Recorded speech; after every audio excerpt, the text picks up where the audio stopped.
Hello friends, welcome to సర్వాణి ఆహార delights. ఇవాళ మన స్పెషల్ రెసిపీ వచ్చేసరికి ఉల్లిపాయ కారం ఎలా తయారు చేయాలో చూద్దాం. ముందుగా 2 పెద్ద పెద్ద ఉల్లిపాయలు కట్ చేసుకోవాలి.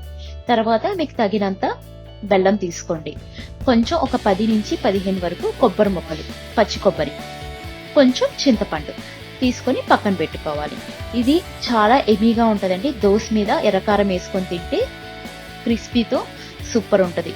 ఒక మిక్సీ తీసుకొని మిక్సీ జార్ లో వచ్చేసరికి ఇంత కట్ చేసి పెట్టుకున్న కొబ్బరి ముక్కలు, ఉల్లిపాయలు, చింతపండు, బెల్లం,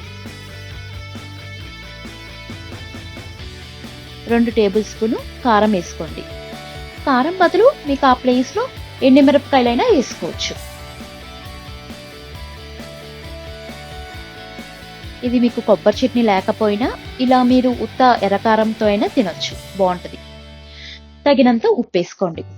ఉప్పు సరిపోతే తర్వాత మళ్ళా వేసుకోవచ్చు.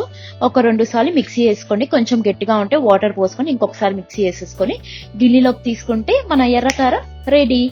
సో ఎప్పుడైనా తినొచ్చండి. ఇది 1 వీక్ అయినా ఉంటది మీరు ఫ్రిడ్జ్ లో పెట్టుకుంటే.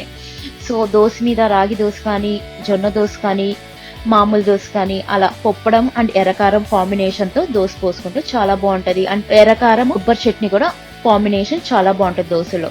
అలా వేసుకొని కొంచెం పైన ఆయిల్ వేసుకొని క్రిస్పీగా తింటే ఏమీగా చాలా బాగుంటది. సో మీరు ఒకసారి ట్రై చేసి చూడండి. ఈ వీడియో మీకు నచ్చినట్టయితే లైక్ చేయండి, షేర్ చేయండి మరియు సబ్స్క్రైబ్ చేయండి. Thank you.